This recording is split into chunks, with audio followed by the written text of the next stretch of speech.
আমার স্বামীর বয়স অল্প, তাই সে এখন বাচ্চা নিতে চায় না। কিন্তু আমার বাচ্চার অনেক শখ। আমি কি তাকে না জানিয়ে পিল অফ রেখে বাচ্চা নেওয়ার চেষ্টা করতে পারবো?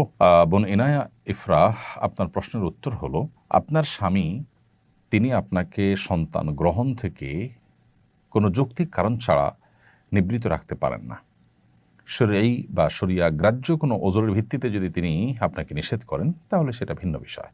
এর বাইরে তিনি এখন ভয় পাচ্ছেন, অথবা সন্তান কি খাবে সেই চিন্তা করছেন, অথবা মানুষ কি বলবে সেসব ভাবছেন। এসব কারণে তিনি আপনাকে যদি সন্তান নিতে নিষেধ করেন, তাহলে সেটা তার জন্য অন্যায় কাজ। ঠিক একইভাবে কোনো নারী যদি তার স্বামীকে সন্তান নিতে না দেন, বাধা দেন, তাহলে সেটা তার পক্ষ থেকে অন্যায় কাজ। মূলত আল্লাহ রাব্বুল আলামিন বৈবাহিক এই সম্পর্ক স্থাপন করবার নির্দেশ করেছেন, মানব ধারা পৃথিবীতে যেন টিকে থাকে